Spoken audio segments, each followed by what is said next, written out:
వచ్చా రా రా. ఆగండి, జయ ఎక్కడుంది? పైన ఉంది, వెళ్తావురా. మీరు ఇక్కడే ఉండండి, నేను వెళ్ళి కనుక్కొస్తాను.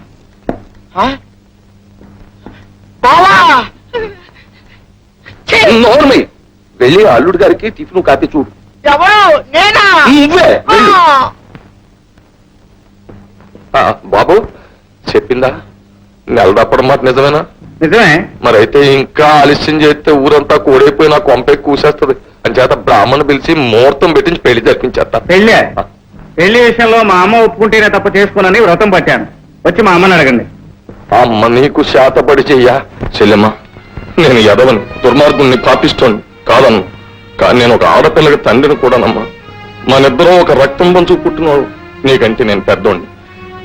కన్నీళ్లతో ప్రాధేయపడుతున్నాను, నా మాట కాదనకు చెల్లెమ్మ. నీ కూతురు కోసం నువ్వెంత బాధపడుతున్నావో మా అమ్మ కూడా తన కూతురు కోసం అంతగానో బాధపడుతోంది, ఆవేదన పడుతోంది. ఒక్క షరతు మీద అయితే మా అమ్మ పెళ్లికి ఒప్పుకుంటుంది. అదేంటో చెప్పారా నాయన? నా శాయశక్తిలో ప్రయత్నం చేస్తాను. ఆ కోట్లింగం ఆయన కొడుకు పద్మని కష్టపెట్టడానికి కారకుడు నువ్వే గనుక ఇక ముందు పద్మని కాలు కింద పెట్టనీయకుండా పువ్వులా వాళ్ళిద్దరూ చూసుకునేటట్టు నువ్వే చేయాలి. అబ్బా గొప్ప ఇరకాటంలో పెట్టేసేవే. సరే తప్పుద్దా? అంతేకాదు, వాళ్ళు మారిన దానికి రుజువుగా ఆ తండ్రి కొడుకులిద్దరూ గోదావరిలో మునిగి తడి బట్టలతో పంగనామాలతో గోవిందా గోవిందా అనుకుంటూ కాలి నడకన మా ఇంటికి రావాలి. వాళ్ళు అలాగే తప్పకుండా తప్పకుండా చేయిస్తాను. అప్పుడే నీ కూతురు మా ఇంటికి కోళ్ళవుతుంది. అలాగే నీ మాట కాదనే పరిస్థితి అన్నది వస్తా. నాకేం కర్మండి, మీ లాభం కోసం నా పని పెద్దాపురం కావాల్సిందేనా? దాన్ని కోడలు చేసుకోమన్నారు, చేసుకున్నారు. కష్టపెట్టమన్నారు, పెట్టాను. మళ్ళీ నా చేత ఈ అర్థమైన సాగిరి చేస్తే ఊళ్ళో వాళ్ళంతా నా కథ కైకులు అయిపోయిందని అనుకోరండి.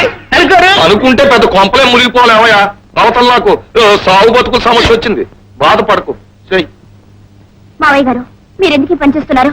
నేను నువ్వు చిన్నపిల్లవి, పైగా ఉట్టు మనిషి కూడా కాదు. నువ్వు వచ్చి ఇలా కుర్చీలో హాయిగా కూర్చొని పని చేయించుకో.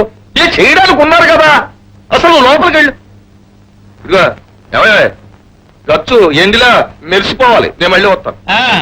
వెంటనే మెరిసిపోద్ది. ఆ వెన్నట్టుకెళ్ళి తర్వాత గ్లాస్ వేసుకుని కాఫీ తాగుతుంది. కానీ ఆడపిల్లలు కూడా లేక పక్కువ నువ్వు. ఇదిగో గేదెలు కడిగితే ఎలా ఉండాలో తెలిసిన చర్మం ఎండి పళ్ళలా తలతల్లా ఆడిపోవాలి. కడుగు. చేస్తాను. ఏమండి, ఏమిటిది? నేను అడుగుతానుగా. నువ్వు ఉన్నావా? నువ్వు చిన్నపిల్లలు, నీకేం తెలియదు. అయినా కృష్ణ చెల్లెలు నువ్వెందుకు కష్టపడాలి? బాబు కొడుకు ఎద్దుల్లో ఇద్దరున్నారు, కష్టపడలే. ఎద్దు ఇచ్చి పెడతావు, అలా నిలబడతావు. తో ఎదవకేది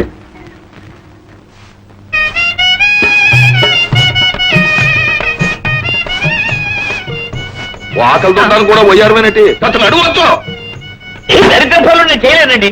ఇదిగో నాకు ఎదురు చెప్పావంటే గన్నొచ్చు కాల్చేస్తాను. ఎవరన్నా నిన్నే సంతోషంగా కాల్చేస్తాను. నీ వల్ల నా బతుకు డబ్బులు పాలైపోతున్నాయా? ఈ అదో సాగిరి చేయడం కంటే గోదావరిలో పడి చావడం మంచిది. గోదావరి అంటే గుర్తొచ్చింది.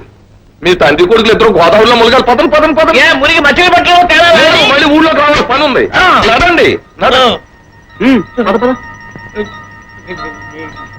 గోవిందా గోవిందా గోవిందా గోవిందా గోవిందా గోవిందా గోవిందా గోవిందా గోవిందా గోవిందా గోవిందా గోవిందా గోవిందా గోవిందా గోవిందా గోవిందా గోవిందా గోవిందా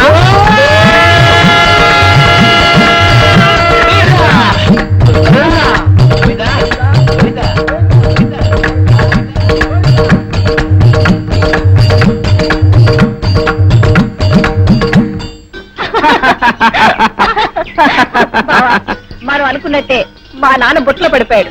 బుట్టలో పట్టమే కాదు, ఆ తర్వాత మీ నాన్న కోట్లింగం ఇంటి మీద పడి అరిచి నాన్న అల్లరి చేసి ఆ తండ్రి కొడుకులిద్దరిని అడ్డగాడిదలను చేసి అన్ని పనులు చేయిస్తున్నాడు. మొత్తానికి నీ ప్లాన్ బ్రహ్మాండంగా ఫలించింది. అందుకు కారణం నువ్వు నెల తప్పినట్టు అద్భుతంగా నటించడమేగా. నువ్వు చెప్పేది నిజమా? నా కన్న కూతురు ఆ ఎదవతో చేతులు కలిపి నన్నే మోసం చేసిందా? అవును బావా, వాళ్ళిద్దరూ మాట్లాడుకోవడం నేను విన్నాను. పద, దాని తిక్క నే కుదురుతాను. కడుపుని నాటకం ఆడి కన్న తండ్రి నన్ను మాయ చేస్తావా? వాడితో కలిసి అబద్ధం ఆడి నన్ను సన్నాసం చేస్తావా? నాన్నలేదు, తాత లేదు. ఈ ఆళ్ళ నుంచి నువ్వు గది కదలడానికి లేదు. గదిలేవా కాళ్ళు ఎరగొట్టి కాళ్ళలో మారేస్తాను.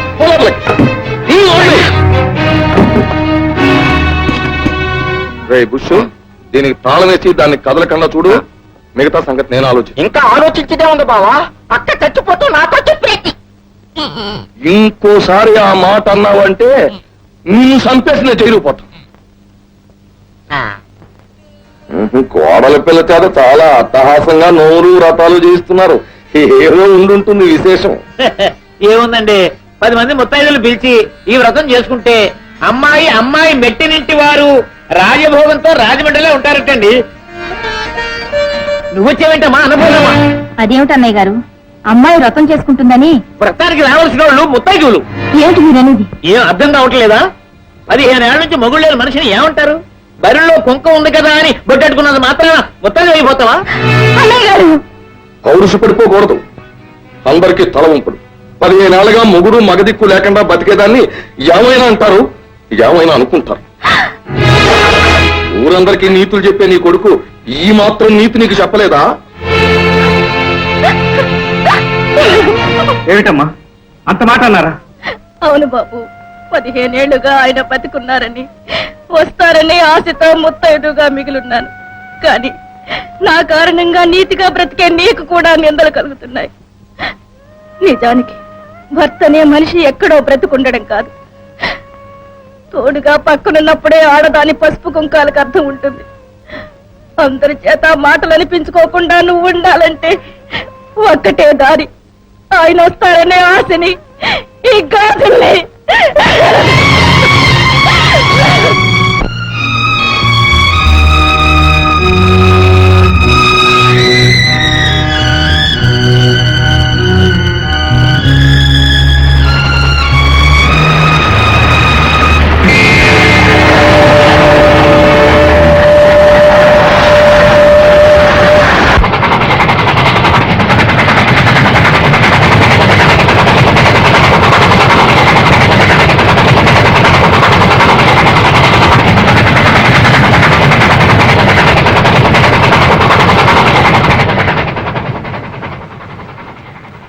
ఏమండి అమ్మా, కాసి నీళ్లు తీసుకురా.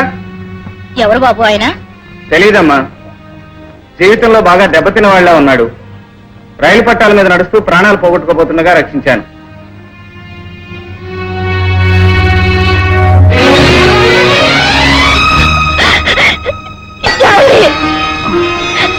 బాబు కృష్ణ, ఈయన ఎవరమ్మా?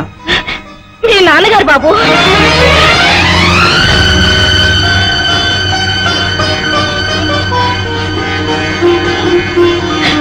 ఏమండి? ఎవరు?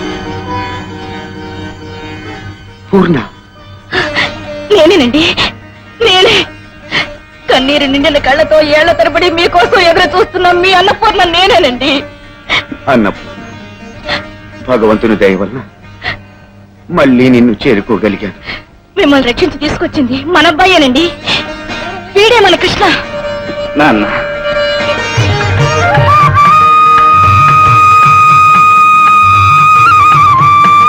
నాన్న, ఇన్నేళ్ళు మీరు వస్తారని ఆశతో ఎదురు చూసింది అమ్మ. దేవుడు తన నమ్మకాన్ని నిజం చేశాడు. 1000 ఏళ్లు పసుపు కుంకాలతో ముత్తైదులా ఉండాలని ఆశీర్వదిస్తూ అమ్మ నుదుట పొట్టు పెట్టండి నాన్న.